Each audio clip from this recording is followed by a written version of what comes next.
Test one, two, test. Pineapple. Pineapple. All right, how's it sound? Perfect. Perfect pineapple. All right. Ready when you are, sir. They don't know what the fuck they're doing. Do you understand that? Nothing bad can happen. It can only good happen.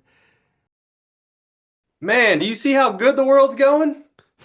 No, there's very little good going on right now. I've been making myself watch like the news the last couple of days, and it's been very depressing. Like generally, I would check out at this time, but like I the worst thing I saw. I'm kind of heated. Last time we recorded, I was a little heated compared to how I normally am, and I wanted to bring myself down to be a little more calm and talk about this.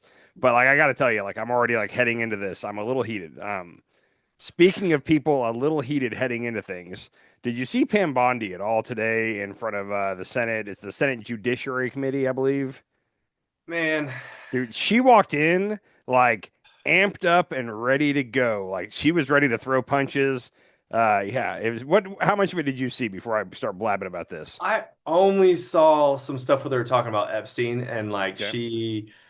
what she did was so they were asking her about Epstein and she just completely didn't answer the question and started attacking him and the person next to him and the person next to him and the person and she just started attacking everybody else as opposed to answering the question about the Epstein files. Dude, so normally how these go, like it's hard because one side, like if it's say the Republicans are in power right now, so the Democrats are going to try to ask some tough questions and try to expose something, and her job is to try to stonewall that. But generally, they're kind of slick about it. Like they talk for a long time without ever really answering the question. And like the way they're trained to do it is you want to run out the clock. They only have 5 minutes to ask questions.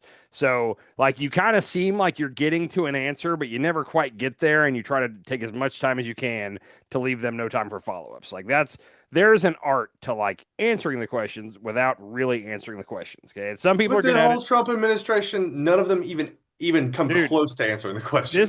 this was not the normal thing. Like normally like she would have like a day or two of prep before she goes in front of a Senate committee, and like during that time she'd be studying facts and figures, numbers she might get asked. It's clear that she spent all of her time prepping for this just doing what they call opposition research. Like it was almost comic. Like if it wasn't so sad it would have been funny, but like one person was asking her about Tom Homan, the border czar, taking the $50,000 in a bag, pretty much bribery. But he asked about that, and she goes, "Well, sir, it's awfully rich of you to be asking me about money changing hands because you take money from super PACs." And like that was the weirdest one because it was like every one of them up there, except for if Bernie was there, he's the only one. But other than that, like the left and the right are funded by super PACs. Like that was Yeah. the weirdest one. But she hit this a couple times where she'd say at the end, like, "I wish you cared as much about California as much as you hate Donald Trump," or some line like that. Like, I wish you cared about your state as much as you hate Donald Trump. That was her standard thing. Um, Never answered a single question the Democrats asked. The Republicans are on a whole kick about 8 of them had their phone metadata taken. We'll talk about this in a second. So Whoa. every time they got a chance to ask questions, they were very focused on that, and then it would go back to the Democrats. She was getting asked about Tom Homan taking the 50 grand in a kava bag. Um, there's they were asking her because the guy that writes all those books about Trump, his name is Michael Wolff. Yeah. He said that Epstein showed him. He went into his safe and came back and showed him pictures of Trump, and this is like in the 90s, with like young half naked women on his lap. Like I don't know if they were under 18 or not, but so they were asking about that. Curiously, she never denied that. She also never denied the Tom Homan taking the bag of $50,000. So like the So fact that she, he basically just asked her like, "Did you guys recover these photos? Did you yeah, guys see these photos?" And she blatantly did not answer. Like, yeah, if they did not, like she should have said no. yeah. There was a lot of things that they asked her where if she would have said no, kind of case closed. But now people are going to take it and run with it because like she never said no. Like does the FBI have possession of Trump with young half naked women on his lap? I don't know. She never answered that question. She could have easily said no, those pictures don't exist, or no, the FBI doesn't have them, but she didn't say that. The one of the very last senators to get to ask questions was Adam Schiff, Shifty Schiff, as Trump calls him, Yeah. and he asked like one question, and it was clear she wasn't going to answer. So then he kind of just he was like talking to the chair of the committee, but just kind of he was really just making a statement. But it was a perfect like I didn't want to pull all the clips. There were so many clips that I could have pulled, but this one like summed it all up because he's just trying to talk to the chair and she's interjecting the whole time. So watch this clip. This will give you a taste for how the whole thing went this morning. You were asked whether you were firing career professionals, career prosecutors, just because they worked on January 6th investigations. You refused to answer that question. You were asked by my California colleague whether you believe government officials, like immigration officials, have to abide by court orders. You wouldn't even answer that question. This is supposed to be an oversight hearing. Oversight? Excuse me, you can attack me after my time is over. You've attacked all of us, including President Trump, for your You can attack me later, career. and I know you've got plenty of canned attacks. We've heard them all day to day. Canned attacks on you? This is supposed No one to be... needs a canned attack on you. Regular order, Madam Chair. I'm trying to speak. This is supposed to be an oversight hearing of the Justice Department. And it comes in the wake of an indictment called for by the president of one of his enemies. This is supposed to be an oversight hearing, and it comes in the wake of revelations that a top administration official took $50,000 in a bag, and this department made that investigation go away. This is supposed to be an oversight hearing when dozens of prosecutors have been fired simply because they worked on cases investigating the former president.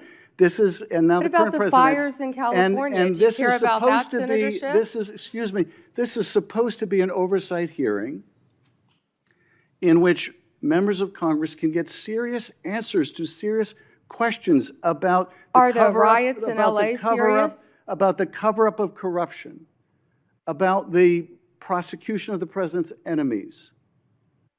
And I think you owe the president an apology when will it be your entire career, that frankly. the members of this committee on a bipartisan basis demand answers to those questions and refuse to accept Clearly you're a failed lawyer refuse to because you don't accept, understand when excuse someone me, can and cannot refuse answer to a accept question. personal slander as an answer to those questions. Personal slander. With Will that, you Madam apologize Chair, to Donald I yield Trump for back. slandering him? You know, I wish that we could make every MAGA sit down and watch every single one of these hearings because Yeah. they're all just as ridiculous as the next one. Like they don't answer the questions, and she's just like interrupting him. So for once, I didn't watch a lot of Fox News this afternoon or Newsmax, but I'll bet money they were playing clips of her doing that kind of stuff, and their audience was loving it because she was fighting back. I guarantee you, like they saw parts of it and they loved what they saw. Is what I'm just Yeah, gonna but guess. if you make them sit down and watch the whole, what is it, 3 hours? It was 4.5 hours is how long. Four and it a was. half It hours. was Make them so- sit down and watch the 4.5 hours. They would think Pam Bondi is a just complete bitch. Dude, so it's funny. So I've talked to my wife several times because she works in like a corporate environment, and like we've talked about the whole like if men are demanding, then they're assertive and they're this and that, but if women act the same way, then they're bitchy. Like there's a whole double standard that goes. Have you ever heard this whole argument? Sure, but Okay, that's so- not hold on, assertive. That's just bitchy. No. But that's the thing is, so like I'm very aware of that kind of thought.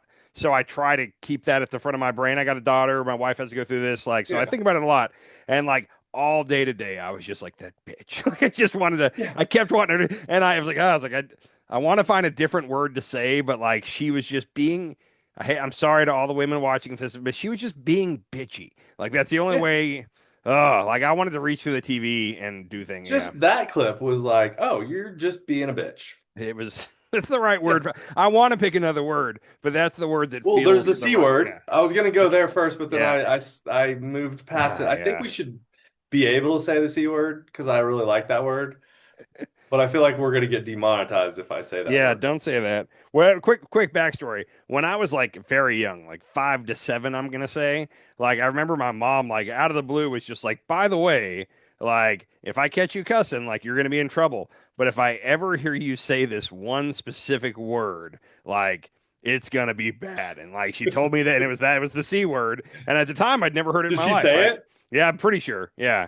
And she just warned me, which looking back, I don't remember this, but looking back, like I'll bet money like my dad had just said it in front of me and she Mm. probably was like, let me take this opportunity to like make sure he knows that. But yeah, so from a young age, I've tried to not ever say that word. I will say when I'm driving, like in traffic, that word has come out before. Other than that, I'm pretty good about it. It's a Anyhow, good word, and other countries use it as like friend, as yeah. yeah, I'm gonna try to keep never using that word. But today I use the B word a whole lot. So Right now, I just want to say it like multiple times in a row. you want to say it, and then I'll cut it. Yeah. Yeah, go ahead and let it rip, and I'll cut it. Okay, did that feel good? That felt good. Okay, there we go. It's just gonna be a little skip in our thing. Yeah, okay. Yeah. So anyhow, so that happened today. That was awfully annoying. One thing that I wanted to talk about real quick. In there were a couple different times that the question of do the Border Patrol and ICE agents have to follow court orders kept coming up. And one of the things that got brought up was J.B. Pritzker, the governor of Illinois, has said that they're racial profiling. And like it's hysterical because like Republicans and like Fox News are like pearl clutching. We're like, he said that we're racially profiling. We're not doing that. We're gonna get through all this real quick. Here's a clip real quick from Fox to prove my point. And is it totally divisive to suggest that just going a black and brown people introduces a ridiculous racial element into this? That is outrageous, what this governor's saying. It's blood boiling. It is a disgusting smear to say there's racial profiling going on. Our ICE law enforcement are targeting criminals, and they're targeting those who are in this country illegally. Race has nothing to do with that. I mean, if you're targeting just criminals, then you probably have a stack of papers with criminal records and you're going after those exact certain people. That is not what they're doing Yeah. at all. So just in the last couple of months, in LA, they were doing what they call roving patrols, which is where they're literally just driving around, and if they see Mexicans, they're jumping out of the car and like detaining them. So that got challenged. It went all the way to the Supreme Court, and shockingly, on September 8th, just a month ago almost, the Supreme Court backed them up and said they are allowed to do it. And real quickly, I was able to find an article in 3 seconds about this real quick, but this is from Yahoo. The Supreme Court ruled on Monday that the Trump administration and agreed U.S. immigration agents may stop and detain anyone they suspect is in the U.S. illegally based off, and this is kind of a joke, but based off little more than working at a car wash, speaking Spanish, or having brown skin. The three judges that came out that voted against it, the three liberal judges, like one of them went on like the Colbert Report, like they were going out and sounding the alarm, like, hey, we just agreed to allow racial profiling. Like if someone basically it's 1930s Germany, show me your papers. Like if you're walking down the street and you see a brown person, you can stop them, detain them, and figure out whether or not they're a citizen. That's racial profiling. That's long been wrong. But the Supreme Court has allowed them to do that. They won a case in court to allow them to racially profile. And less than a month later, they're like, can you believe that he said we're profiling? Yeah, no, you are. You went to the Supreme Court and asked for permission to do it. Yeah. What the F? Like, it's irritating. That's crazy. Yeah. I mean, there's multiple instances where like you can hear ICE agents, you see ICE agents arresting a man and you hear him say like, I'm a citizen, here's my ID. And they're like, we don't believe this. And they arrest him anyway. There's one guy who's a construction worker. He's been arrested twice. He's been detained twice by ICE, and now he's suing them. Mm-hmm. Now there were two people that got I can't remember. I think they were like trash guys, but they got picked up, and there's all kinds of video of it. And ICE was trying to detain them, and people were stopping their cars, stopping traffic, and getting out and filming it and yelling terrible things at ICE. Like the citizens were not happy. This was in Chicago just a day or two ago. And they ended up, and the guys the whole time were like, we are citizens. We are citizens. Like they looked Hispanic, but they spoke good English. They're like, we're citizens. They ended up getting them into the car, drove like a block down the street, and then stopped and like got them out of the car and then just drove off. So what are we doing? Like they looked brown. That was the only thing is they appeared Hispanic. So they're probably You should be checking their ID first. I mean, if I go to the store and I buy nicotine, they scan my ID and it says if I'm 18 or older. Like they should have a scanner to scan to see if they're a legal citizen or not. Well, long-standing U.S. precedent is that you can't just walk up to someone on the street and say, "Show me your papers." Like, prove that you're a citizen. Like, you can't do that. There was a sheriff in Arizona, the Sheriff Arapaio, like a decade ago, that he was the one that had like an outdoor prison in the desert and made him wear pink underwear and shit. Like, he Yeah, was a yeah. wild guy. But he kept getting in trouble for racial profiling, and several times the Supreme Court said you cannot do this. Now, Trump's got his 6-3 majority, and they said, "Yep, you can do it." So, Oh my gosh. yeah. Anyhow, so that just irritates me, but Well, that's that's racist. That means our country has just turned yeah. racist. Like, If I was a Hispanic American, I would be walking around with my ID, birth certificate, green card, whatever documentation you have. I'd have that on me at all times, ready to go. Because just yeah, walking down the street and all of a sudden a car slides up beside you and guys jump out in tactical gear and throw you in the back. Like, that's allowed. Like, that's 100% allowed in America right now, according to the Supreme Court. It's so weird. yeah. Oh, well, I mean, I just think about some of our buddies who are Mexican and they have kids and like, Yep. how does this work? Like, what do you tell your kids? What do you like? How do you go about your normal life Yep. if you think you might be detained? I don't know. Do you have to carry your birth certificate, your social Like, security card? it's weird because me and you don't have to deal with this at all. Like, nobody's gonna run up to us and think we're illegal. But like, I don't. I feel like I need to reach out. There's a couple people we know that I want to reach out to and be like, "Hey, are you worried at all right now? Like, and Yeah. when you're walking down the street, what's your fear level like?" So we might have to do some research on that and come back with that. But Ask some, yeah, we should ask some people. yeah, so That's crazy. anyhow, yeah, it's weird. That's all I got on Bondi. Like I said, that was a shit show of a hearing. I'll say this real quick. Trump, Bondi, Kash Patel, Stephen Miller. Like, the one thing that I keep seeing people saying, so I'm copying what I'm seeing, but it's making sense to me now, is like they're all acting like they're not worried about any consequence from a future administration. Like Yeah. almost like they don't plan on leaving power ever. Because Yeah. like a lot of what they're doing, like if the Dems, win back the House here in another year and a half and then win the presidency in 2028, like they're gonna be in some legal, like if nothing else, they're gonna have to pay a lot of money in legal fees, lawyer fees and all that to go in front of committees. Like, Dude, they're all of not them should be going to jail. not All I don't know if all of them should be going to jail, but they're gonna get investigated. Yeah, well, I mean, Kash Patel, Donald Trump, JD Vance. I wouldn't say jail yet. Like, for what they've done, like what Trump has done, in any normal time, what Trump has done would be impeachment would be being seriously talked about. Kash Patel and like Stephen Miller and all them, the key thing that they still haven't done, and they're so close, they're dancing around on the edge, but they still haven't violated court orders. Once they truly just say, screw it, the court ruled against us, we're not going to listen to them, that's when they cross into like, oh, that's criminal at this point. Right now, Okay. they're just really stretching the limits of what they say the Constitution allows them to do. And if nobody's going to push back and say, hey, you can't do that, then technically, I mean, it's kind of like the boats in Venezuela.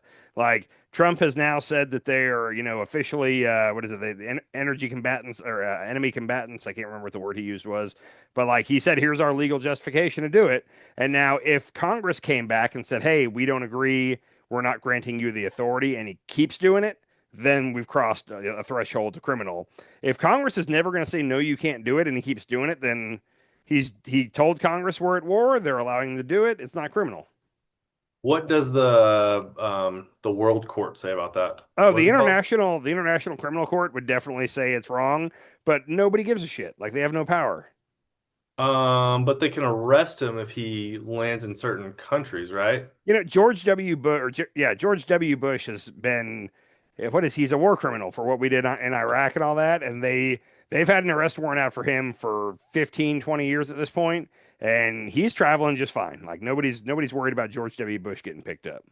Real? Netanyahu's a little more afraid right now. Yeah. Huh. I'm wondering. I mean, I would love to see him get arrested in like another Yeah, country for criminal. it's not going to Uh, happen. Yeah, it's kind of like when the UN gets mad at you and they write a strongly worded letter. Like, that's about all that they can do. So so this anyhow, says, yeah, um,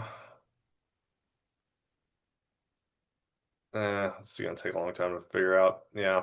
yeah, I'm telling you, that's really like the international courts could get involved in that. They carry no weight. So Not worried about it. Let's talk about the other depressing thing happening in America right now, though. How Oh, much? you mean the other 10 things? Well, this is the most like to me the thing that I am the most worried about going forward. Like the thing that I think is a powder keg ready to explode is what's going on in Portland and Chicago right now. Okay. How much have you been paying attention to all this? A little bit. I saw a woman got killed in, was it Chicago? So no, a woman got shot. I think like 5 times, but she's alive. Oh shit. Okay. Yeah. Yeah. So if we're both talking about the same one, which that we'll get to that lady in a second because I got a little bit to say about her. But to back up and give a quick history of the past 3 or 4 days, it was on Friday. Christy Noam said to Benny Johnson. I don't know why he's always traveling with her, but told him that she has officially requested troops from the Secretary of War Pete Hegseth to go into Portland and Chicago. Portland and Chicago both filed like immediate emergency injunctions with the local judge. Portland, their judge said, no, you cannot send troops in. What do you say? She actually, in her ruling, this is great because she was appointed by Trump in his first term. So this is a Trump appointed judge. And she said the president's determination was simply untethered to the facts. Basically, with the reasoning he's saying he needs to send troops in is not related to the facts at all. So she said, no, you cannot send in the active duty. They wanted to send in the 82nd Airborne, which is like one of the premier like those are the big boys. Like when Crazy. anyhow, she said, no, you can't do that. 2 days later, he said, okay, well, I'm just gonna activate the Texas National Guard. Or it was going to be the California National Guard. He was going to federalize them and send them to Portland. They called that judge back up. They had a 8 p.m. Sunday night court hearing. This judge came in on a Sunday and she basically said, this is violating exactly what I said. No troops. Like, it doesn't matter if they're active duty Department of War or if they're National Guard. Like, no, you cannot do this. So far, the Trump administration is following that order. A Chicago judge, weirdly, said, like, I'm probably going to rule that he can't send troops in, but I'm going to take a couple days to review all this. And he gave the U.S. government like 48 hours to write a written response to the thing. Basically, give them time to get their story together. And he said he'll issue something after they have sent their stuff in and he's had a chance to review it all. And they asked him for a temporary restraining order, a TRO, just to stop troops from coming in now. And he said, no, I'm not going to do that. If circumstances change, I could do that at a later date. But right now, there's not about to be troops here. So let's figure this out. As soon as he said all that, Greg Abbott, the governor of Texas, actually like announced, said, "Yep, okay, our troops are heading to Chicago." So they arrived today, Tuesday, and they are just outside of Chicago at like an army base, a National Guard base, like posted up. They have not been sent into the city yet at this time. Probably happening tomorrow. I'm wondering if that judge is now going to come out and say temporary restraining order. They can't do it. Probably. Sorry, I want to get a funny in real quick. I want to get a funny in real quick in the middle of all this. Remember last week, it was a week and a half ago, when Pete Hegseth called in all the generals for a big meeting and then kind of fat shamed them? Yeah. I thought that was weird that he spent so much time talking about that. And then today, I saw a picture of the Texas National Guard arriving in Chicago. Take a look at this real quick. Okay. Yeah. So I saw that, and I'm going to go out. I'm going to say one thing. There's a chance that Pete Hegseth has a point on one of the things he said. Pete Hegseth was right. There's 5 men in that good. There's 5 men in that picture, and 4 of them are very overweight. Yes. 3 of them are very overweight. One of them's chunky, and then the guy in the back, the black dude, he seems to be in good shape. He looks like he's in good shape, yes. But okay, so I might have been wrong last week when I said there's no need to fat shame the troops. Yeah, well, our president is the leader of our army is fat as fuck. So that's true. I'll say that Trump has slimmed down in this term now. Like he's not as big as he was in the first term. That's because he's dying. I think so. He's gonna start shrinking in height too. Yeah. So anyhow, that's where we're at with Chicago. Now Portland's a different story. Christy Noam flew to Portland.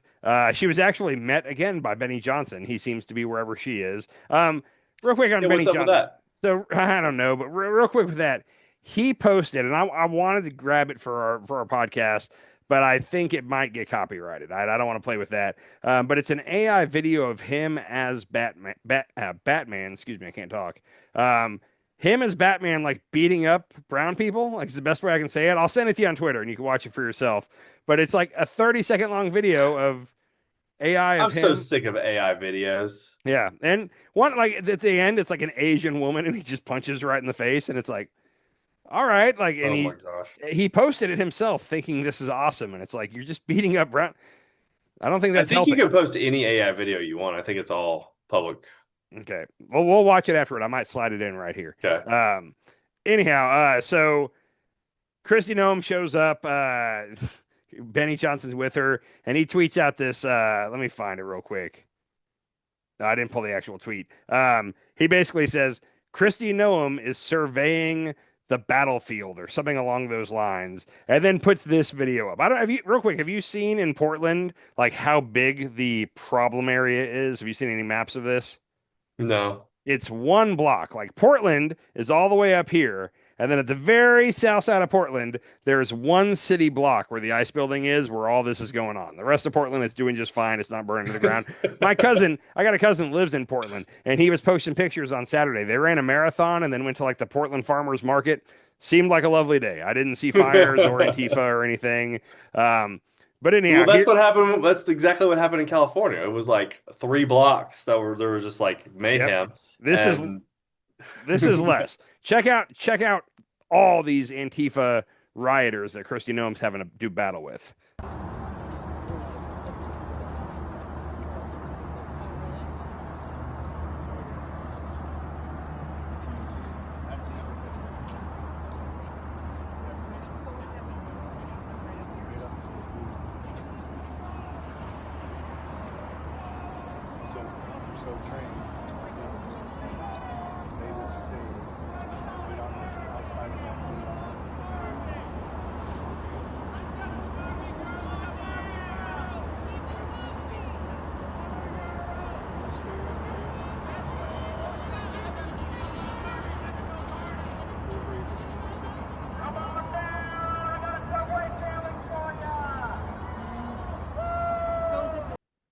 I'm disappointed. Yeah, that was a pretty. So I found the tweet real quick. This is the tweet that he posted with that video. DHS Secretary Kristi Noem stares down an army of Antifa and a guy in a chicken suit from the rooftop of the ICE facility here in Portland. So she stared down the army of Antifa. A man in chicken costume. How many people roughly did you see on the street there? There was like 15. Yeah, 20, maybe 20. 25 if we're being generous. Did Okay. any of them appear to be a threat? No. No, they were talking shit though. They were yelling at her. Oh yeah, they deserved. Definitely. I guarantee she gets talked shit to all day, every day. This is why the whole administration is so flippantly outraged at this point, is because all they do is get just talked down to all day, and they deserve it. They 100% deserve it. When she was in Chicago, there was videos left and right. Like one of them, like she tried to go up to like I think it was a post office building, and she was trying to go in to use the bathroom, and the guy like locked the door, the postal worker, and was like yelling through the door. He's like, "No, get out of here. We don't want you guys here. Get out of here." And she was complaining that like the different business owners won't let her and her ICE guys use the bathroom. They won't serve them food, and it's like, good, get out of there. At the same time, they're saying that everybody wants them there. Yeah, nope. The people there. Yeah, nobody wants them in their city. That's the problem. Like 30%. Yep. So, which is still a big number. Like 30% is still a big number, but overall, it seems like the majority of the city would rather them not be there, and I think they know that they're just trying to stir shit up. Like that's where all this is heading. But I'm gonna throw Kristi Noem and Trump and Benny Johnson a bone here, and say during the day everything seems pretty peaceful out there. I actually saw a video of there was a whole bunch of like 60 to 80-year-old people singing, like they all had instruments and were singing in front of the ICE building. So like during the day, it's very kind and not scary at all. At night, it gets a little worse. It does. So remember Nick Sorter, the guy the other day that I was showing you, he got arrested, and then now like the full weight of the Justice Department is being thrown at Portland for arresting him. He's a YouTube guy, right winger. I found the video that apparently this is the incident that and turns out they arrested him and the Antifa person They arrested them both just because, hey, you guys are both causing a disturbance, so they both got handcuffed. It turns out also that they the next day declined to press charges on either of them. They were basically getting them off the street. Apparently that's a tactic they use is they detain them, take them to jail. They end up not actually filing anything, but it's just to get them out of what's going on. It's like what the drunk take used to be. Exactly. Yeah. But here is a video of Nick Sorter, and I don't want to try to lead you on this, but I will say everything leading up to this, he was just going around trying to instigate. Every time there's protesters, whether it's the left or the right, one side will claim, oh, well, it's all these out-of-state agitators that are coming in trying to stir things up. It was peaceful till these out-of-state agitators came. He's an out-of-state agitator in this case. Here's this interaction. Check this out. All right, I want to walk through. I want to give a tour of the camp. So, all right, let's go. Ready? You have to go with me. We're going through the camp. Okay. Yep. No. Unfortunately, I'm going. Don't fucking touch me. Get out of the way. Don't fucking touch me. Get out of the way. No. This is a sidewalk. Get out of the way. Don't fucking touch her. Whoa. Okay, so this piece of shit is whoa. You're not making it. You're no longer allowed to walk down the sidewalk in Portland, or else you're gonna get jumped and pushed and shoved and assaulted here. And we're live, right? We got it. Okay. So now you're gonna get assaulted. You're gonna be pushed. You're gonna be. Don't do that. Where'd it go? I don't know, man. I got you. Yeah. So, and there was lots of other videos before and after that, but that was his whole thing is he was going up to groups of people that they knew who he was, they didn't want him there, they didn't like him, and he was just trying to be a nuisance, and he was hoping that they would then punch him so that he could get them arrested. That's his whole gig. Anyhow, I've seen a video with him before, and he just looks like a turd. Yeah. I think that's his whole MO is just being a turd. I think you're right. So anyhow, that's what it looks like at night. The thing is, they activated 200 National Guard troops to go to Chicago, and it was supposed to be 200 to Portland. The way that Trump keeps talking about, the city's burning to the ground and this and that. If that's the case, and you're only sending 200 troops, what are we doing here? If you really want to sell the lie, send a bunch of troops. 200. Anyhow. Right. Right. Yeah, and like you said, it's only a block. Yeah, it's only one city block in Portland at the southern. Yeah, it's about 500 feet that they're dealing with. I'm pretty sure. Remember when Portland put together their own unincorporated city right in the middle of downtown? That was actually Seattle. No, that was Seattle. Yeah, they called it the Chaz or something like that. Yeah. It was more than a block, wasn't it? Oh, it was. Yeah, it was a big area. I was not a fan of that at all. I was one of the people that was clearly the cops can just go in there and make them go home. They took over downtown Seattle. I didn't like that at all. I thought that was take over stupid. Downtown, but they had a couple blocks of downtown. But either way, yeah, that's dumb to me. And to be honest, if people go out there and peacefully protest in front of the ICE building and chant things and yell things and whatever, I have no problem with that. As soon as people start throwing shit at the building or throwing shit at ICE, then I have a problem with it. Arrest those people. I have no problem saying arrest anyone who starts getting physically violent out there. But if they're just out there protesting, that's what America's all about, baby. Let them protest. Yeah, peaceful protesting is good, but when ICE is being violent, I think there should be some sort of ramifications for that. The ramifications would be legal ramifications, Yeah. but I don't know how much that's going to happen. I did see there were a couple of videos where there was one, I think it was in Portland, where ICE was about to drive through a crowd of protesters, and a cop went up and stopped them and got real loud with them, yelling into their car, and was like, "No, you need to back up. You're not going this way. You're not driving through these protesters, blah, blah." And at one point, the cop was like, "I am ordering you to back up." And ICE finally kind of backed down and left. Well, that's the thing is the ICE is just agitating everybody. And So- and that this is all of Trump. This is what Trump wants.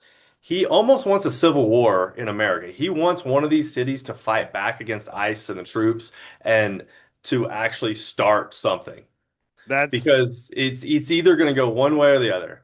It's either going to go there's a big civil war in one city and it starts to spread to the other cities, or he wins, or he just wins. If he wins one city, he's just going to win all the cities. Nothing's going to happen. I think you're 100% right. Then this is where I was heading with this.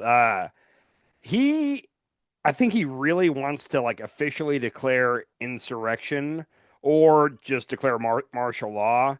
And it seems very much like he's rooting for like the summer of 2020 was bad. Like all the George Floyd riots and all that. Like it was one of those where it was peaceful protest during the day and then at night buildings would burn down.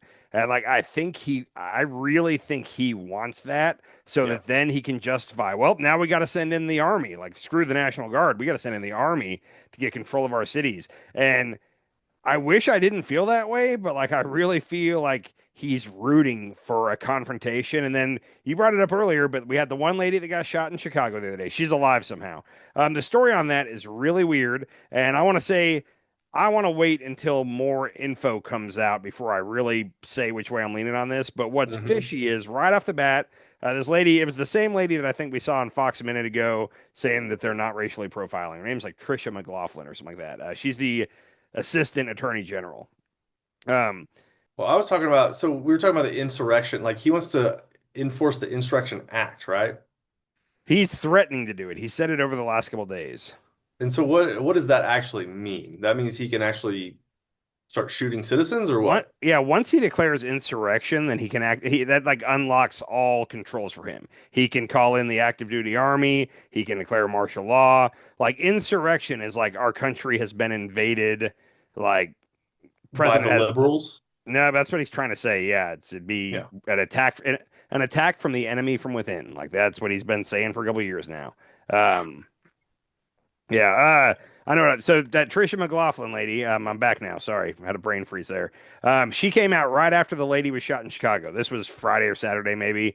And she said that her first statement said that there were 10 cars that blocked in an ICE patrol and then started ramming them. And then ICE was forced to shoot in self-defense because there was a woman with a semi-automatic gun. Okay, that was their first statement. And then they came out later and it was like, okay, well, there were 4 cars that were boxing them in and 1 car rammed them and no mention of the gun. And then it turned out what they officially filed in court, because they charged this lady. This lady's in the hospital with 5 gunshot wounds and they're charging her for aggravated assault of ICE.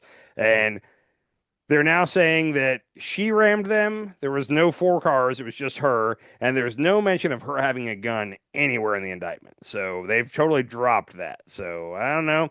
Her lawyer said that apparently, because he's getting to see all the evidence, we're in discovery already on this. Her lawyer said that of the 3 ICE agents, 2 of them, their body cameras were not turned on. One of them's body camera was turned on. Based off that body camera, according to her lawyer, no journalists have seen this yet. Only the lawyers have seen it. But her lawyer said it appears that the ICE agent rammed her. And then after he rammed her, he got out of the car and said, "What? Do something, bitch," and then fired several shots.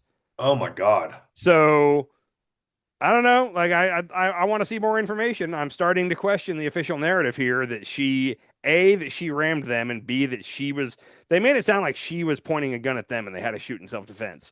All the talk about the gun seems to have gone out the window right now. So are they supposed to wear body cameras? I mean, yeah. is this... I got a buddy who's a cop in the city close to me, and I want to ask him what the rules are, because they all 3 had body cameras on, and like if you have a there needs to be they had them on their body, but not turned on. Not turned on, yeah. Yeah. There needs to be, for like local police and all that, like very strict rule. Like if you get into a situation and your body camera was not on, you should get, I don't want to say you should get fired, but like it should be very, if it happens more than once, you're gone. Like that's the reason we have the body cam. Right. Also, in that body cam, according to the defendant's lawyer, after he shot her several times, she drove off. She ended up driving. In their initial statement, they said that she drove herself to the hospital. It turns out she drove like right down the block and pulled over at a auto parts place and had them call an ambulance, and she was taken by ambulance to the hospital. That part doesn't matter. But right after she drove off, another ICE agent came up and was like, "Hey man, what just happened?" And apparently he like pointed at his body camera and said, "Hey, we're rolling here," shh, and told the guy to be quiet. And then they like didn't say anything. So like very aware that the body camera was on. We're not going to talk about it. This is all according to the defense lawyer. We haven't seen this yet, so okay.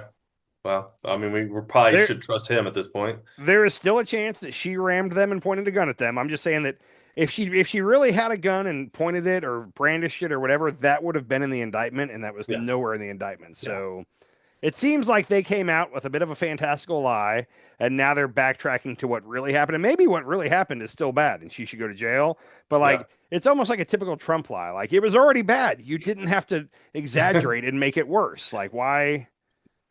Anyhow, I'm very worried that, like, let's say that woman had been killed, and I don't know who this. She was a Mexican lady by her name. I'm guessing she was Mexican. But let's say she gets killed, and then protests start, and then protests spread from city to city, and then at night those protests turn to people breaking windows and lighting fires. Like, that's all Trump needs to declare insurrection and send in the troops. And I think he would love to. And I'll tell you right now, the troops are not leaving between now and the midterms. They're going to stay in these cities through the voting. Well, so I've heard from inside sources that Inside sources. the Kyle Kalinske show. Okay, yeah, there we go. You heard on YouTube. Let's be really clear. Yeah, you heard on YouTube. Okay. That the troops are not thrilled to be doing this. Like, none of them are thrilled. This is a very, I think we even talked about this last time. Like, we talked about this with Jesse a little bit. But the way he said it is, like any group, it's going to be a mixed bunch, and there are going to be a small percentage of them that are the young kind of cocky dudes. They're like, yeah, we're going into Portland to screw up those Democrats. Yeah. There's gonna be a lot of them that are not going to be cool with this at all. But I'll bet there's gonna be a handful that are all about it.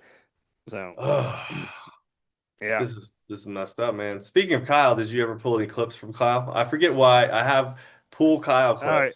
That's because I was telling you that he's too. I don't want to say full of shit.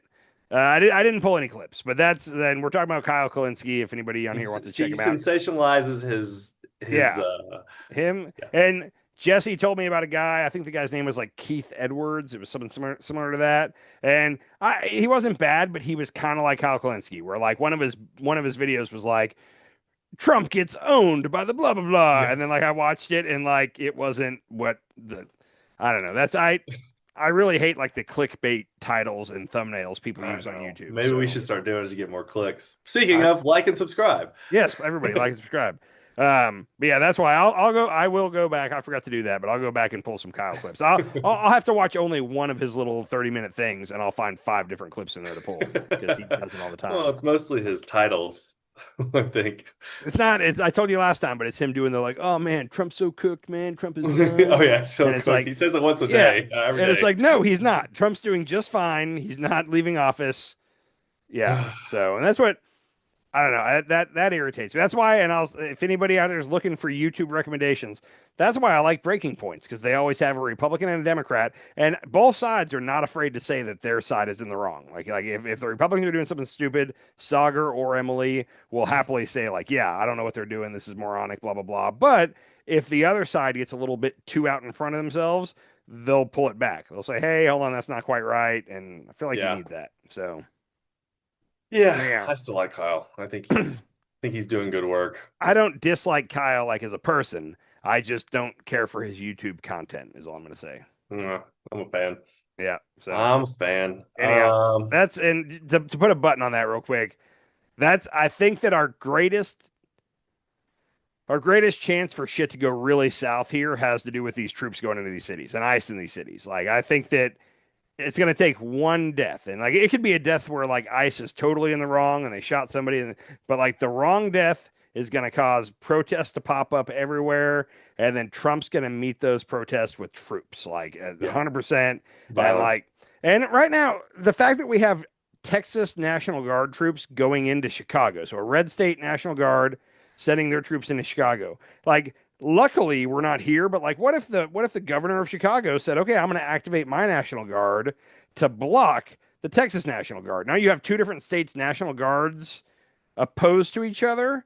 Like, I'm not saying it's going to be like, say a shot gets fired there. Like, that's the states going to like, It's really weird how like we're actually like really close to a civil war. Like, I'm not saying one's going to break out, but like, we're in a weird spot where if J.B. Pritzker, the governor of Illinois, decided he was going to make a stand against the Texas National Guard, like, we'd be right on the doorstep of like potential conflict between the states. And like, most people are just not aware or don't care. Like it's very odd to me. The thing is this is what MAGA wants. They've been calling for a civil war for since Trump's first term.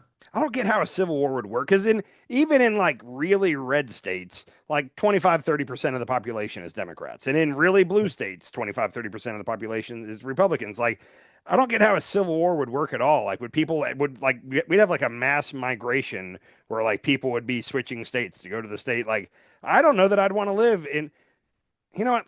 This is a good question real quick.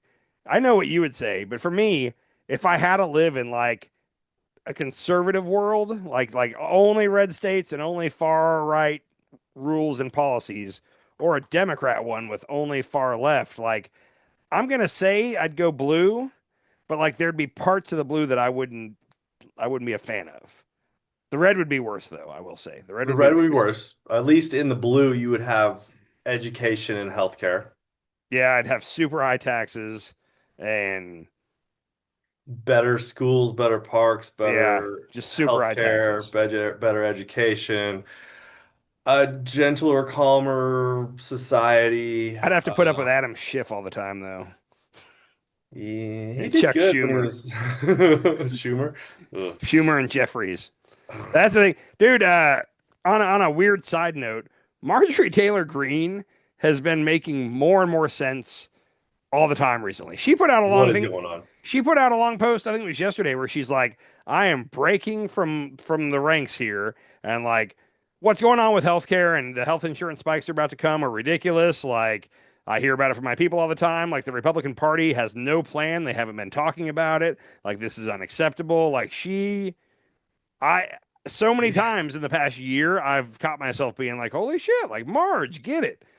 I At have what to. point? At what point in Trump's first administration did he say we're going to come out, we're going to make a better health care proposal in 2 weeks? He said it Well, before. He said he before he got elected. He kept saying that he had a plan. He had a plan. And then they tried to do they called it the skinny repeal, where they were going to repeal like most of Obamacare, but not all of yeah, it. That's the one where John McCain thumbs downed it. That yeah. was in like 2017. That was within his first year. And then ever since that, Trump was saying that in 2 weeks he's got a better because the whole thing John McCain was saying is we can't just repeal it unless we have something to replace it with. So we got to come up with a good. He said, "I'll vote for it if we have a good plan to replace it."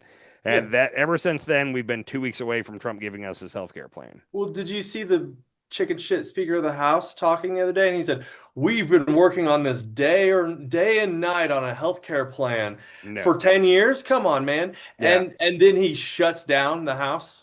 Their Like, health care plan is to get rid of Obamacare, go back to private health care, and if you can't afford health care, then too bad. Like health care is not a right. That's you just that's their die. thing. And what they failed to think about is like there are plenty of Republicans that have pre-existing conditions, and like what used to be able to happen, like if you got cancer, let's say you had leukemia or cancer or something, and you lost your job, and now you've got to go get private insurance, nobody would insure you. They would just turn you down and say sorry, or if they did, it'd be for a ridiculous amount. But it's Right. a money losing proposition for them because you're gonna cost a lot and it's not worth it. So they only want healthy people on their rolls. So that's the biggest thing Obamacare did is made it to where everybody can get health insurance no matter if you have a pre-existing condition or not. The only way you can really do that is if you have a whole bunch of healthy people in the pool of people signed up for healthcare. Okay, the healthy people help pay for the not healthy people. Yeah. The only way you can do that is by basically mandating that everybody has to have insurance. Okay, that is Yeah. the only way you can afford to make it to where people with pre-existing conditions can have health insurance.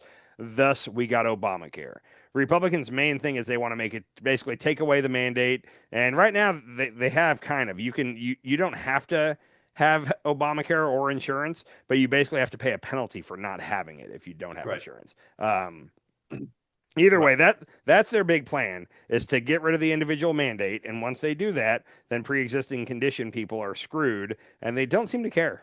Like it's Well, they weird. want to get rid of Medicare and Medicaid too, which means like I would guess that more than half of the population, if you got rid of Obamacare, Medicaid, and Medicare, like half the population would be off of insurance. Would be I mean, all I don't want to say all, but I think a lot, like 90+% of retired people are on either Medicare or Medicaid. I can't remember which one it yeah, is, but yeah, that's so yeah. yeah, yeah. And even like with the people they were showing, the people whose the health insurance premiums are going to spike by like 100%. Something like 80 something percent of them are in red states. Like most of them are Trump voters that are going to get hit by this. There's an argument to be made that the Democrats, and this would have been unethical, but you could make the argument that the Democrats shouldn't have done this. They should have let it happen and then pointed at Republicans and say, "What? They stripped it in the big beautiful bill. Oh my God, there's a crisis across the nation. Everybody's health insurance rates are going up. That's because of the big beautiful bill, which the Republicans voted for." They could have done that, and it would have been effective for them in the midterms, but it's not the right thing to do. And the Democrats, for some reason on this, have a conscience, and they want to make sure that nobody has to pay these higher premiums. So this says in 2024, 35.5% of the U.S. population was covered by a public government medical insurance plan, including Medicare 19%, Medicaid 17.6%, and VA 1.2%. So but that doesn't even cover Obamacare. Yeah, which there's only like I'm gonna mess this up, but it's only like 40 million people on Obamacare or something like that. It's not a whole lot. It's not like half the country's on it. That's like what was that? 1, 2, 3, 4, 5, 6, 7. 1/7 of the population. You could be Almost right. 1/7 of the population. Sounds like good math. What percentage of Americans are on Obamacare? So it says 7%. What did you say? You said 400 million. No, but I mean, what did you say percentage wise? Didn't you say I 7? said 1/7. Okay, So well, that would've yeah, so 7% of the total U.S. population is on Obamacare. been like 12%, but yeah, okay. Yeah, so 20 million, 25 million, something like that. 24 million. 24 million. Okay. Yeah. So anyhow, Yeah. that's all. I couldn't get past the Bondi hearing this morning, and then what's going on in Portland, Chicago. So that's all I brought to the table tonight. Did you bring anything better to the table? Maybe anything to lift my spirits? Not yet. Damn it. So have you noticed that the right keeps saying that the radical left is like inciting violence over and over and over again? Yeah. Yes, I have heard this. Heard this today from Ken Paxton. But yeah, go ahead. Oh, yeah, I mean, it's every day one of them or another one or 10 of them say that the left is inciting violence.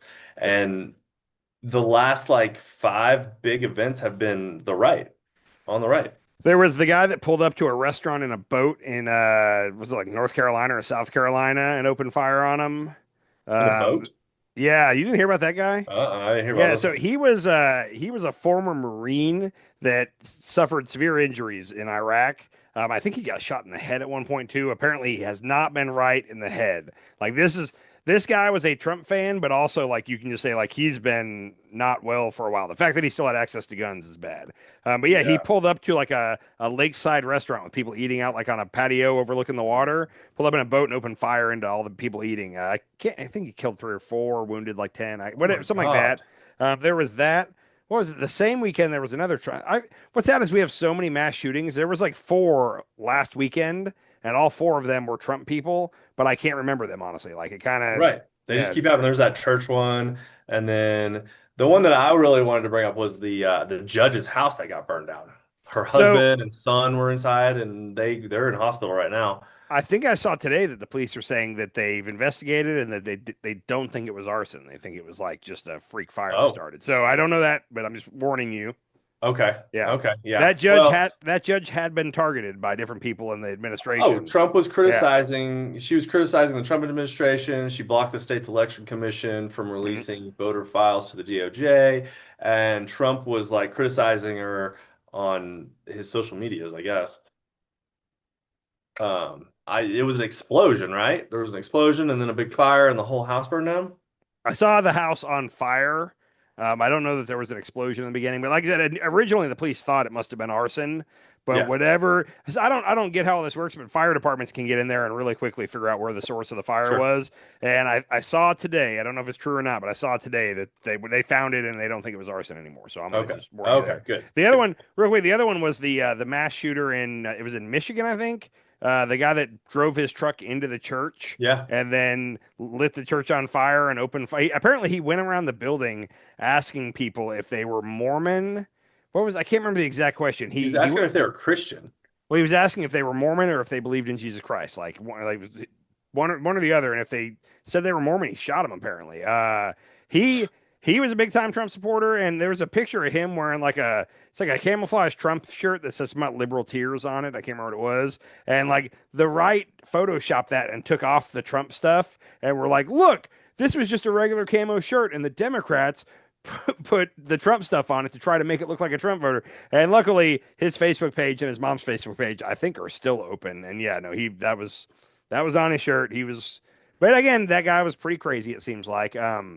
Oh my God. Anyhow, yeah. So on that note, though, about the right saying that the left is doing all this, Ken Paxton today put out a proclamation.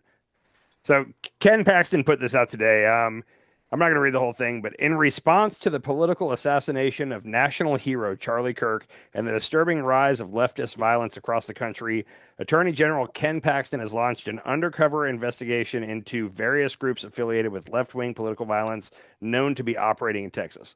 Real quick, first thing, you don't put out a press release to announce that you're launching an undercover investigation. It kind of kills the whole undercover thing. Right. But the next paragraph.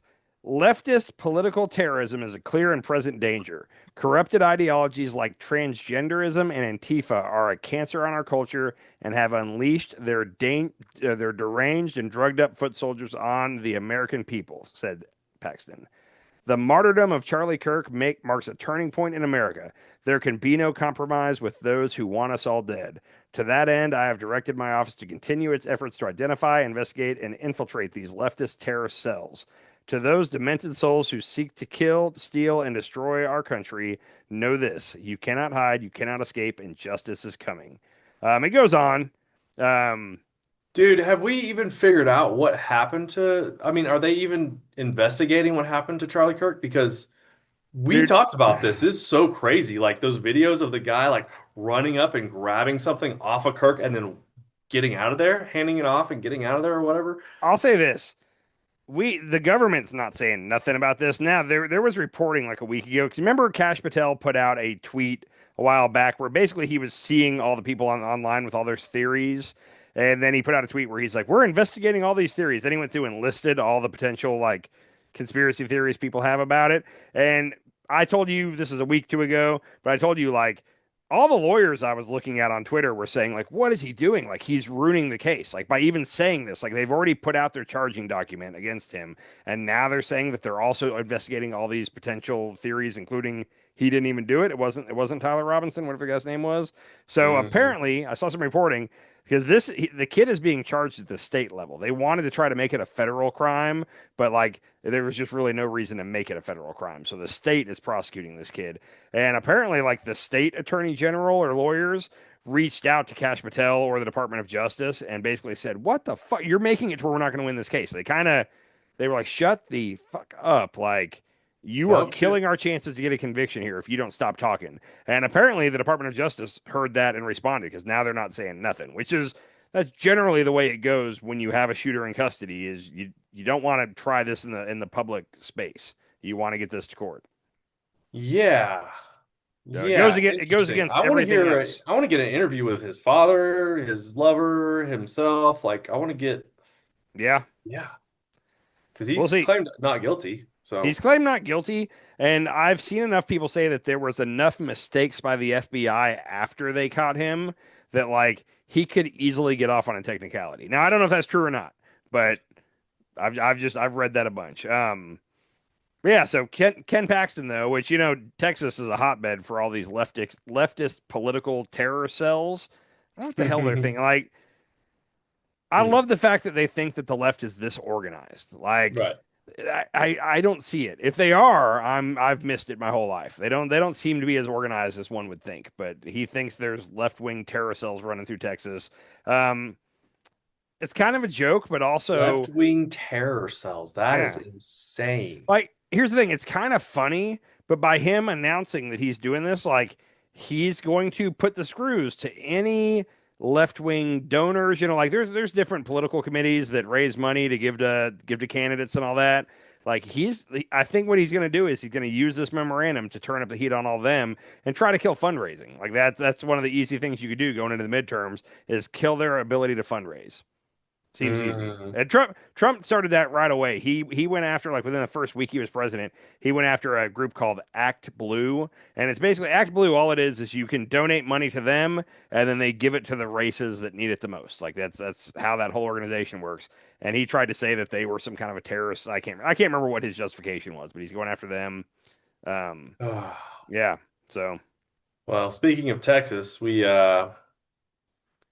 I'm pretty pissed off at Texas right now. what did Texas do? UT in general. Okay. Go ahead and watch this video. 9 major U.S. colleges and universities have been asked to sign a pledge in exchange for expanded access to federal funding. Now, the White House sent letters to a mix of public and private institutions Wednesday. They include UT Austin, Vanderbilt, the University of Pennsylvania, Brown, and 5 others. The document asks universities to stick to strict gender roles and asks that no more than 15% of a university's undergrad population participate in the student visa exchange program. It also bans factors like race, nationality, and political views from being considered in admissions. They also say schools have to freeze tuition for 5 years, cap the enrollment of international students to 15%, and commit to strict definitions of gender. In a statement from the UT system, which says in part, quote, "We welcome the new opportunity presented to us and we look forward to work with the Trump administration on it," end quote. Here's what a UT student and professor had to say on the matter. I think in these times we have to support each other where and when we can, and it would be nice if the university could set that example, but I just don't think if they decide to do this, I don't think they would be doing that. I think it's a great opportunity for universities across the country, for university leaders and politicians to openly discuss what this is, what it means, and why they should or should not move forward with it. Brown University had already reached a $50 million deal with the Trump administration to restore the school's federal funding. The University of Pennsylvania also reached an agreement regarding transgender athletes. All right, so I have a problem with several things in there. I don't have a problem with a couple of them. First of all, they're going to freeze tuition rates for 5 years. It's better than nothing. Like, I wish they could do something to bring down the cost of college because it's freaking ridiculous. Right. But they're going to cap it for 5 years. That sounds good. Limiting each college to a total of 15% of international students. Like, I don't have a problem. I don't care about that at all. But from what I've heard from all kinds of business leaders is that will kill basically America's ability to thrive and create things. Like, we take all the best minds from all these other countries, come to America to go to good universities, then they stay here and they start companies and do things that help our GDP. That's the tech industry is going to suffer a lot. And also they're trying to cut off the H-1B visas again. They've gone back and forth on that. Yeah. But so overall, like, there's a part of me that's like, it's an American school that, like, then, we should have as many American kids as we can go there. Like, that kind of makes sense to me. But then when I hear the business community talk and they talk about how much this will hurt our ability to kind of grow and succeed as a country, that makes sense to me too. So I'm weird on that one. I don't really know. But you and I have both walked around the UTA campus, UT Arlington campus. Yeah. I mean, it's mostly Indians. It's mostly from people from India, and they go to that school for a certain reason. It's because their tech that's what they focus on. It's and like architectural or engineering, one or the other. Engineering and architecture. Yeah. So again, when I hear smart people talk about that and how we're really doing America a disservice by cutting off these international students, like it's going to hurt us in the long run. Makes total sense to me. They're just going to go to other countries and get jobs and make their countries better because those people have actually made our country better. Yes, and that's the argument that's made for that. Like I said, though, I can see like a whole like my daughter can't get into a college because all these international students are taking up all the spots. Like, that would suck to a degree. Yeah. Like I said, I see both sides on that one. The part where they're saying that every college has to adhere to a strict definition of gender, like, I want the federal government to get out of that. Like, I don't care. I don't want the government to have anything to do with that. And that's a Republican in me. Like I want as little government involved in my daily life. I don't want the government involved in my bedroom or anything. Like stay out of my business. That's a Republican point of view. It's It not used to be. anymore. It used Yeah, to it be. used to Yeah. be. It's not anymore. Like that's what I listened to a podcast today where they were saying like Trump is actually like a big government guy. Like Yeah. Trump is pretty open to doing a deal for the healthcare subsidies because the debt doesn't matter to him at all, and he's not a small government guy like at all. So anyhow, back to the colleges. That is upsetting though. I hate the fact that so many different colleges, law firms, TV stations, whatever, are just caving to Trump and basically agreeing to whatever he wants. I wish more people would stand up and fight. Very few of them have. Right. Right. Did you see Trump's trying to? A reporter asked him, like on the spot, like, since we're taking in so much money from tariffs, are you thinking about giving everybody a check for this? 1,000 or 2,000 or something like that. I That's don't not. know- I didn't hear that part, but he just kind of was like, we've been discussing that thoroughly, and I can't say we're not going to do it. I think we're going to do it. Give What do us you back, give us back some of the money that we're paying in tariffs is basically Yeah. what. Yeah. basically? So I'll say this: my initial thought there was like, we're never gonna get that money. Like we're 37 trillion in debt.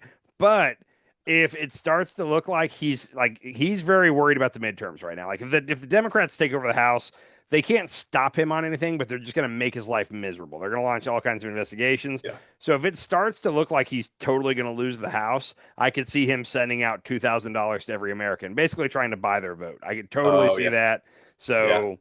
I'll take the Yeah, well, 2,000. And if the economy starts tanking and he needs to pump money back into the economy, he'd do that. But Uh-huh. then what happens, like that money is, like you said, is supposed to go towards paying back our debt. Like we have a 38 trillion in debt or something now? Yeah, 37 trillion, which I mean, and on that he's using part of the tariff money to send to Argentina to bail out their economy. It looks like he's about to ask for at least 10 billion to send to the soybean farmers because once he got us into this trade war, China's not buying our soybeans anymore. Of course. So yeah, he's using a lot of this tariff money. Like it's kind of defeating the purpose. It's exactly what happened in his first term, by the way. I don't know. Oh my gosh. I'm going to share the screen with you because I know how anxious you get when, Oh, the when debt clock. I've showed this to you before. Yeah, it's the debt clock. I know it. Yeah.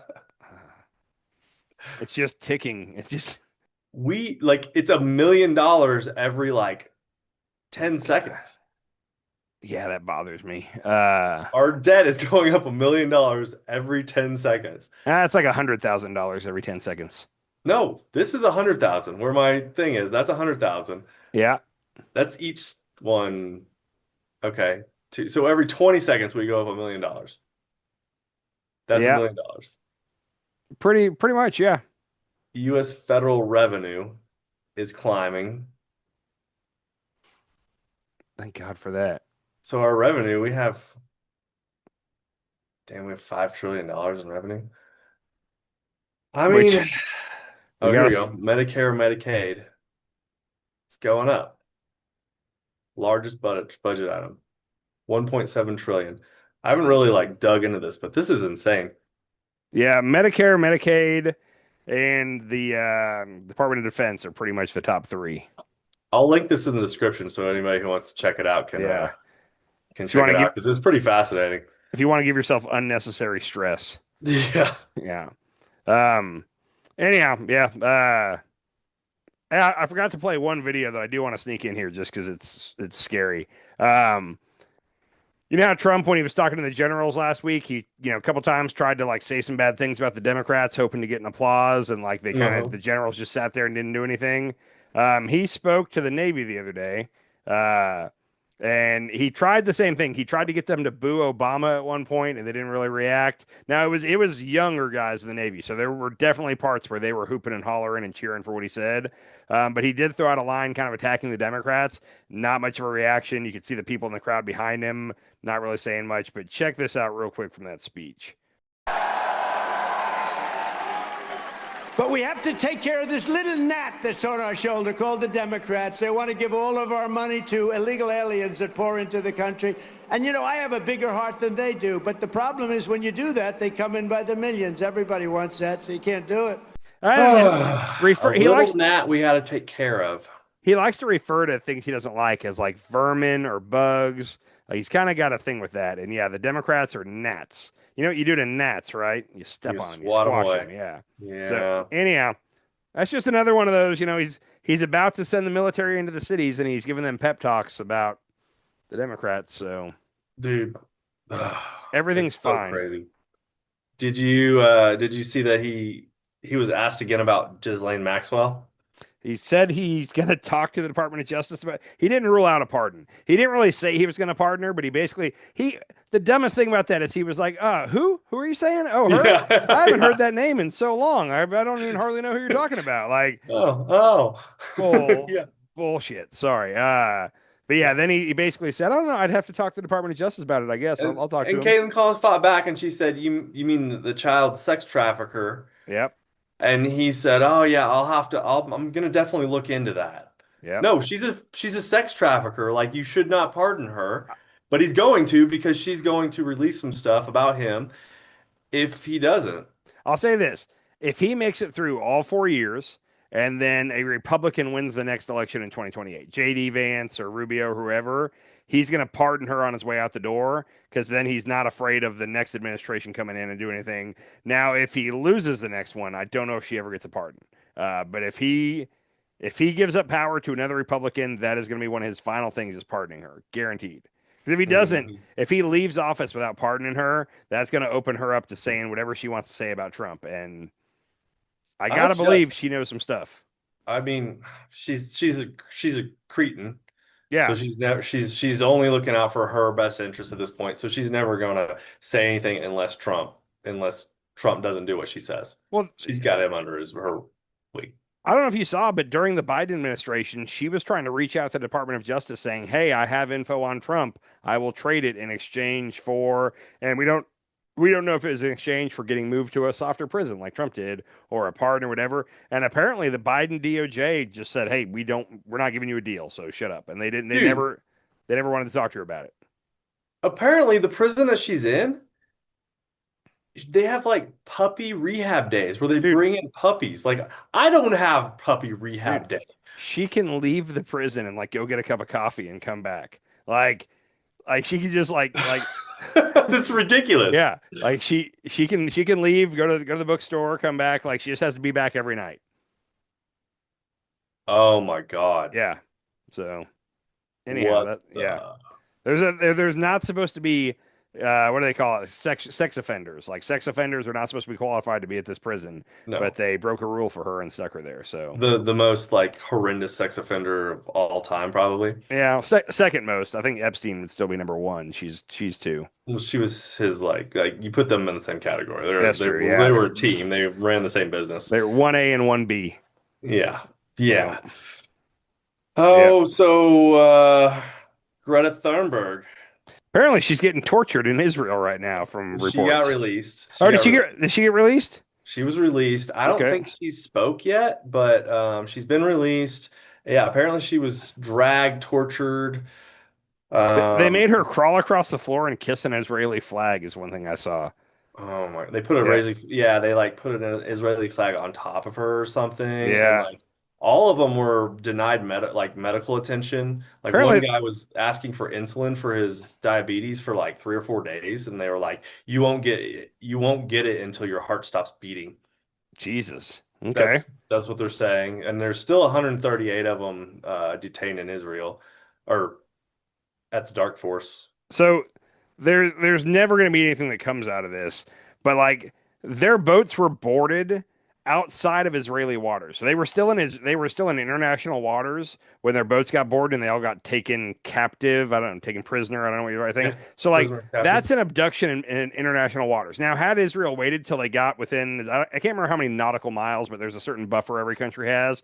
If they had waited till they got within their waters, they would have had a more clear case to arrest them, but they did it in international waters. On top of that, CBS, which starting yesterday is when Bari Weiss officially takes over CBS News. Oh, I heard about that. Yeah. So that's happening. But there was a story that came out Sunday night, and people are jokingly calling it the Bari buzzer beater, because it was like the last story negative of Israel they slipped in before Bari took over. Dark Horse. Yeah.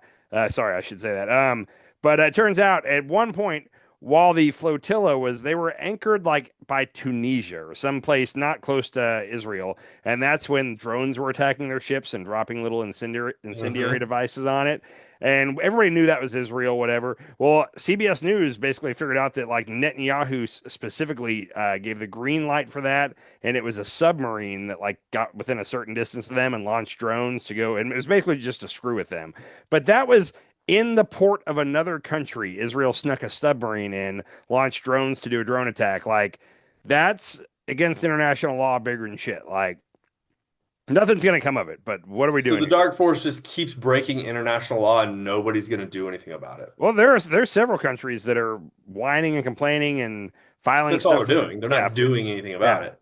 Italy, I mean, did the aid actually get to any of the Gazans? No. Italy's the only country that's done much of anything, and the citizens of Italy. The citizens of Italy keep doing general strikes and stuff, so good for them. Other than that, no, it's a lot of strongly worded letters. Yeah, I feel like Israel or Italy has like a lot of my own personal values. Dude, which I told you this recently, but like the leader of Italy, Maloney, I think is her name, she doesn't want to say anything. Like, she's a right-wing person. She's pretty cool with Netanyahu. Like, she doesn't have a problem with this. But her citizens are basically forcing her to do stuff about it, which good on them. I wish we would do that. Yeah, not going to happen. Which, you got anything else? Well, real quick, I was going to say about our citizens not doing anything. During the Biden administration, people were protesting for Palestine left and right because they thought that there was a chance they could actually get Biden to make a stand if they made their voices heard. As soon as Trump came in, the pro-Palestine protests, for the most part, ain't happening. Like, I haven't seen, they're not happening on college campuses, they're not happening in cities. If they're like at the No Kings protest, I saw some Palestinian flags, but overall, like the second Trump came in, our citizens shut the heck up about that. Like, they're not. Nobody's out in the streets or like rallying for free Palestine. It's not happening. Yeah, you're right. You're right. I haven't seen a lot of it at all. Yeah. I see a lot of it online, but it's mostly just starving babies. Yeah. Which, sorry, last thing. Did you see Van Jones? Do you know who Van Jones is? Yeah. So he was on Real Time with Bill Maher on Friday night, and he caused a stink because he was basically, I think there's some truth to this, I'm going to say. Now, there's definitely kids being starved and killed in Gaza, 100%. He made a joke, didn't he? He basically he wasn't even trying to say it was a joke, but it ended up getting a laugh in the middle. But he was saying that anytime you go on TikTok or Instagram, all you're seeing is dead baby, dead baby, dead baby, dead baby. Like, because and what he's saying is that's China and Saudi Arabia that own the two that are like basically trying to cause chaos in America by showing us this. And he got a laugh in the middle of it. But like what he said is true to a degree, where like you see more dead babies in Gaza on Instagram than you do on Twitter, for sure. I'm not on TikTok, so I don't know what's happening over there, but Instagram is forcing that stuff out of me. Twitter, I don't hardly see it at all, and maybe my algorithms are differently. It's because Elon Musk is he's like he's suppressing the algorithm on it. So, and that's what I'm saying though, is I think it made me stop and think though, like, anytime you're seeing a lot of stuff on social media, like you kind of got to be very skeptical of like, what am I seeing? Who owns this? What do they want me to see? Who does it benefit for me to see things? Like, I'm just going to throw that out there because everybody that we know gets their news from either Facebook, TikTok, Instagram, Twitter. Like, that's where people are getting their news these days. And like, you could, in the case of Gaza, like I said, I've seen it. I know that it's happening. So I'm not saying that specifically, but like, be careful. Like, whatever you're getting, just who's behind the news you're getting is all I want to say. Like, that's general warning to people. That's true, but I mean, where is this footage coming from? It's not coming from Israel. It's coming from what's the other country that's starving children? There's another country doing it? I think we talked about it. There's more starving children in another country. I forget. I can't remember. Sudan or something? Oh yeah, there's a war going on in Sudan. So Sudan, yeah. Apparently there's a lot of starving children. But either way, like we're seeing starving children. This shouldn't be happening anywhere in the world. So, like, I agree. Real quick, your boy Mamdani stuck his foot in his mouth today. Apparently. Oh no. I didn't see the actual. He made a statement about today was October 7th. So everybody's doing their commemorations for the attack 2 years ago. And whatever he said, I didn't even read it. But I heard like he tried to both sides it. And like on October 7th, just go ahead and make your statement about the violent attack on October 7th and shut up. Like you don't need Or to don't both say anything at all. either way. But he apparently he's up so big in the polls, and then he did this today, and it's very people are wondering, is this going to suddenly give Cuomo a lifeline? So I'm just throwing that out there. We'll have to see. I hate Cuomo. Yeah. Dude, it's these Fox News or CNN. It's one after another. First of all, it was the other Como brother, whatever his name is, like Okay, Chris Cuomo. Pissed me off. And then I don't know, it's just one after another, like are coming out and showing their true colors, and they're not. What does CNN have to do with that? It's all these CNN anchors, and ex-CNN anchors. Like Andrew Cuomo was never on CNN. Not Andrew Cuomo. I'm talking about his brother. Yeah, so Chris was on CNN. Yeah. But I'm talking about how, and now Van Jones is saying shit that I just blatantly disagree with. Like, yeah, and Van Jones was a contributor on CNN. He was a contributor on a lot of channels, so he's not an anchor on CNN. He didn't have an anchor there. He didn't have a show. Not that I know of. I've been watching it for a while, and not that I'm aware of. He's been on show. He's a contributor. All those people that are contributors are free to go on whatever show they want. He was on CNN a lot, but he never had his own show. Yeah. Okay. Anyway, so I got one last thing, and we're going to end on a positive note. Thank God. I need some positive. You ready? Yeah, bring it. I know you watched this last night because I ended up watching it. Jacksonville. Dude, Jaguars beat the Chiefs, and it was I don't know if you saw that last touchdown by Trevor Lawrence. I dislike Trevor Lawrence, but that was this guy. That was the most Trevor Lawrence way to score a clutch TD ever. Like he fell down, then he tried to get up and fell down again, and then by sheer luck he got up and got into the end zone. But like it was ugly, but it was a win, and I'm not upset about it. I'll say that. Man, that was a good game at the end. I was excited. I don't know whether I should be really excited because, like in any other year recently, if you beat the Chiefs, like we beat the Chiefs, we might be really good. Yeah, the Chiefs are now 2-3, so like I don't know if beating the Chiefs is as much as it once was. Is all I'm saying. What's Jacksonville's? They're like 4-1. They're 4-1. Oh, yeah. Nice. And the game they lost, they could have won. Like they won a game or two that they shouldn't have won, I will say. But like, they're 4-1. I'll take it. They're not going to win the Super Bowl. Who's Lawrence? Where is he from? Is he a rookie or? Yeah, Trevor Lawrence. This is like his 4th year there. He's from Syracuse. I've never liked him, and I'm pretty sure it's because of his haircut. He's got beautiful hair, and it bothers me. Like I don't like him, and I hope it's not the hair. But I also think if he got a haircut, I'd like him more. That's all I'm going to say. Just get a haircut, man. There's a thing where I know several families that have little boys that have like long flowing hair down to their butts, and I don't get it. That's how I know I'm becoming like an old man, because like every time I see it, I'm like, somebody cut that boy's hair. Like I don't know, it bothers me, and it shouldn't bother me, but it does. Let me get my clippers out. I swear, yeah. It's like I'm 2 steps away from telling people to pull their pants up. Pull your pants up, boy. Like I can see myself doing that in the near future. So yeah, you're old. It's worth. I'm accepting it. So, all right, you got anything else? That's it, bro. All right, have a good night, buddy. Later. Sometimes you eat the bar, sometimes the bar eats you.